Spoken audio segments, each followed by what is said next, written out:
Hi everyone, and welcome to the Heal Naturally with Athena podcast show. I have a very exciting guest that I'm going to talk to today, and a very dear friend of mine. We've known each other, I think, for, is it 30 years? 30 years! And we still keep in contact. Today we're going to talk about the exciting world of yoga. Now, I think I've written a blog previously about yoga. I'm one of those people that believe that yoga should be a part of everybody's lives. I'm constantly talking to my girls about it. Just the yoga exercises and the meditation, I think, is crucial in this world that's full of stress and anxiety. And as you all know, I am a sufferer of anxiety. I have found yoga to really help me in the past. And of course, I've had Louise, who has been able to help me with different yoga exercises throughout different stages of my life. I am currently very stressed. I have to say that to you. So I'm very happy to have Louise with me, because today we're not just going to talk about yoga. We are going to talk about yoga therapy. Now, there is a difference. I don't know if you've heard about yoga therapy or if you know what yoga therapy is all about. This, to me, is one of the most exciting therapies that is available here in Australia. And I'm very pleased and very happy to introduce my next guest, Louise Godfrey, who is a yoga teacher and a yoga therapist here in Melbourne. And I want to give you a very warm welcome. Come over and join me on the couch, Louise. Hello. Oh, and such a gorgeous person as well.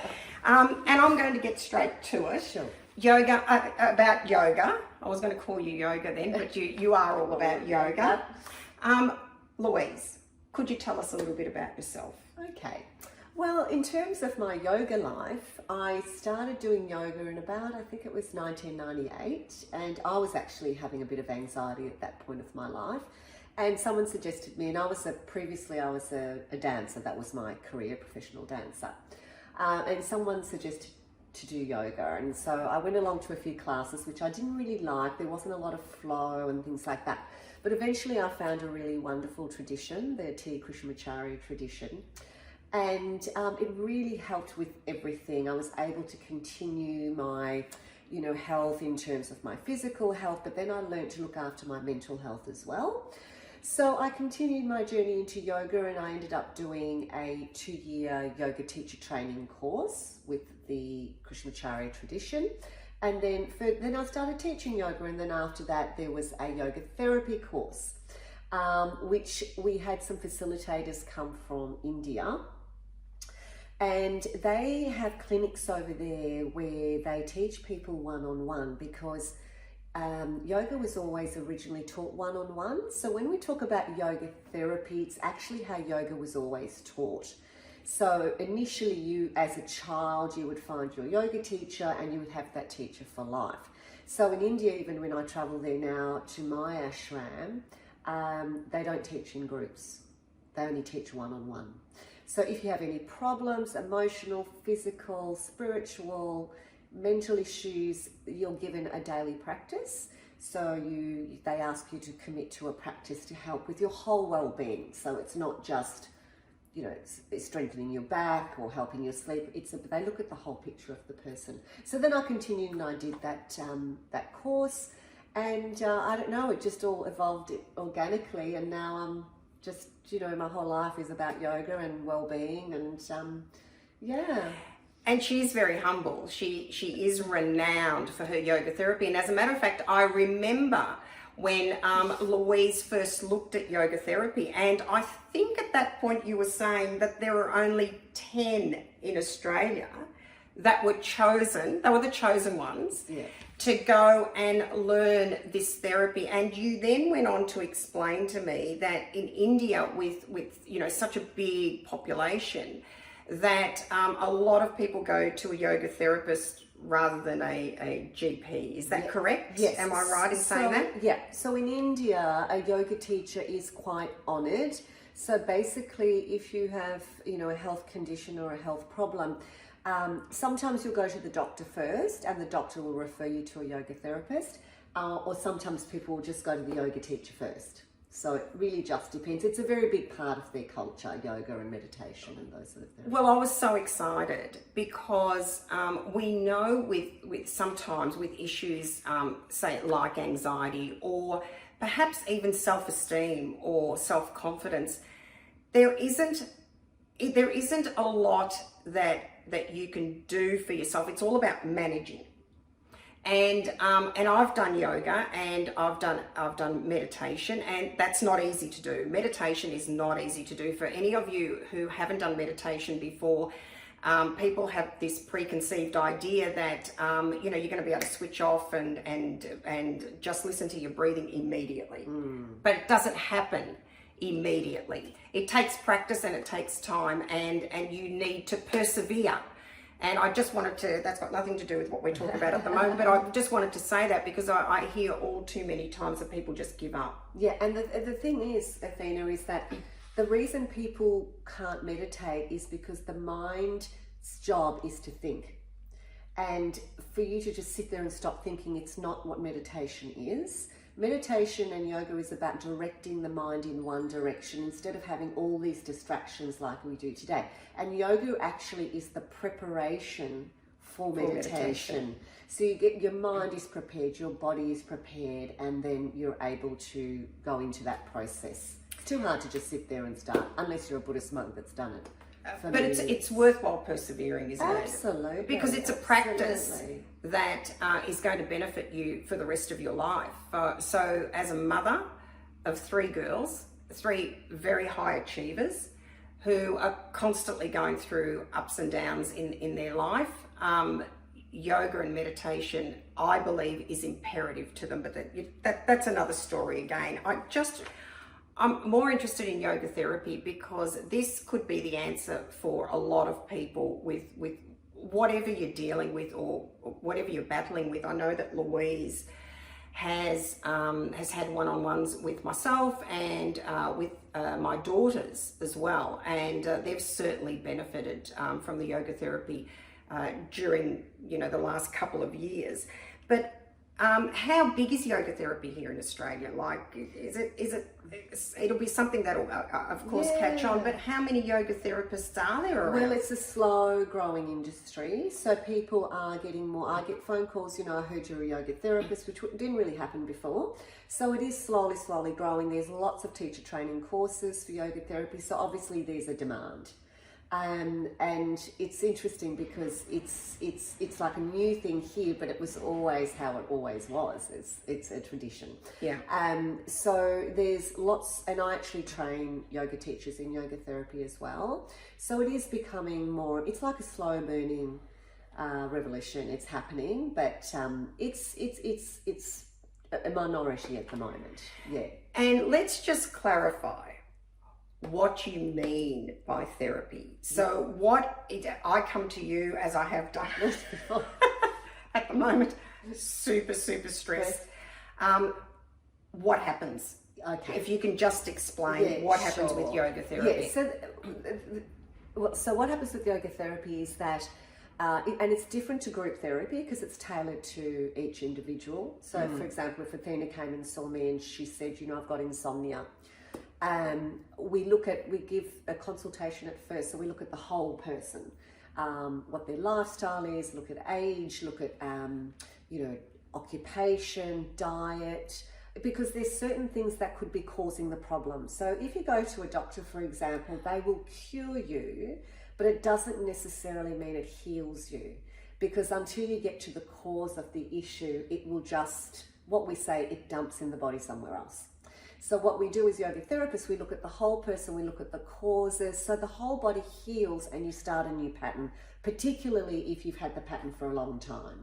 If you've just experienced recent insomnia, it might be because I don't know, you're getting married, or it might be because you've got a stressful job and you've just started this job. Well, the practice will be different. So the practices are tailored to suit the person, and we write up a program for, say it's for Athena. I'll give Athena a program and she'll go home and she'll do that every day. Now, it's not like taking medication where sometimes you get an immediate, just say you take a Nurofen, the headache's gone. This is sort of a slow, organic process, but once you commit yourself to it, it's a long established way of living. So you're living well all the time, not just sometimes. So just on that, is there an average time? Like I guess it depends on how bad your condition is. Yes. But for someone like me, I think it probably took a good 2 weeks before you start to feel something. But the key to this, and I know you'll back me on this, is that you've got to persevere. Like, you can't give up, because this may be the answer that you're looking for. This could be it. And I know it's with medication, it's easy. You take the pill and you feel an immediate effect. But with yoga, with meditation, with yoga therapy, it's going to take a little bit of time, but it's investing in yourself and your well-being. And if you can't invest in yourself, who are you going to invest in? So I think it's fantastic. So I remember my practice or my exercises took about half an hour. Would that be about right? Yeah, well, it's not always half an hour. So really, we look at the lifestyle and what someone's committed to doing. So I brought all my practices, I've reduced them because I've just found people aren't getting to them. So if I start someone off at even 5 minutes or 10 minutes, it's really about the regularity and the consistency more than the duration. So if Athena was to do something for 10 minutes every single day, that's what starts changing the neural pathways and changes what's going on. So Louise, what type of conditions are you treating currently with yoga therapy? Well, I do see a lot of people with, which is a big problem in our society, is inflammation. So autoimmune disease, rheumatoid arthritis, psoriatic arthritis, gut issues, gastroparesis, a lot of inflammation in the body. Oh, inflammation is my middle name. Yeah. As you Anxiety, depression, mental health issues. Yeah. And a lot of it does come down to the mind and the emotions. And yoga therapy is very much a mind-based approach. So it's not always physical movement that we give to the patient or the student. Sometimes it's a diet. Sometimes it's lifestyle. Sometimes it's building their emotional capacity. So that's why it's really tailored, and we really look deeply into the person's psyche, their emotions, what they love, what makes them joyous, and that is all part of the healing. So after the first consultation, how often does one of your patients have to see you? Yeah, well, this is the beauty of yoga therapy. It's self-empowering. So I'm not saying to clients, come and see me every week. So we do the first consultation, which might take about an hour and a half. Then we have a follow-up a week later to make sure the person's happy, they're comfortable, there is some improvement. And then another 2 weeks after another review. So it's over about a period of a month or 6 weeks. And then pretty much the clients just they're self-empowering themselves. They start looking after themselves on their own. Of course, they don't get a band and I'm always there to take a phone call or see them again, but pretty much everyone's okay with those follow-ups. Okay, so so they come in for the first consultation. You give them their, do you call it exercises or what do you call program? Practice is the traditional way of saying it. Practice. And of course, they can go to their yoga classes alongside this yoga therapy as well, yes, and their meditation classes. Absolutely, because the class, when I say to students, they say, "Oh, but I did yoga today." I said, "Yeah, but that's a group class. That's different. This is your medicine." So the daily practice is medicine. Like food is medicine, yoga is medicine, and it's specifically tailored. It's like their medication for them. Yeah, it sounds fabulous. Yeah. Okay, well, I'm just before we finish, I'm going to say to you or ask you, I remember when I asked the question, when I'm feeling anxious, not to the point where I'm having an anxiety attack, but something may have happened and I'm anxious, and you know, when you get that anxious feeling, there isn't anything that can sort of calm down your body. If someone's feeling like that, what should they be doing? Well, there's a few different tools. So if someone, like Athena said, if you're not in, because in full-blown panic attack, there's a few things you can do, but you need to sort of be near nature. I could give you those tools as well. But before the horse is bolted and you're already in panic, as soon as you start feeling that sensation, and that's why it's important in yoga that we teach self-awareness. Once you start feeling, I'm feeling uncomfortable, I can feel a bit of anxiety coming on, the body needs to have a response. So the best thing I suggest to clients to do is just to, if they can do this in the car, people do it in a shopping centre, you can do it anywhere, is this technique called nyasam. So all it is just sliding your thumb along the finger, breathing in, and breathing out, slide the thumb down to the base of the finger. So, and then the next finger, inhaling up to the tip, and then exhaling, coming down, and then the next finger, and so on. So you do one hand, then you do the other hand. Now, if you're walking and you're feeling really anxious, you can do that. I've got people that do it when they're going into work and they're feeling really stressed about a meeting. I've worked with CEOs where they do it under the board. They do it under the boardroom table. So you can do one hand, then the other hand, and then the both hands, and just breathing, and no one needs to even know you're doing it.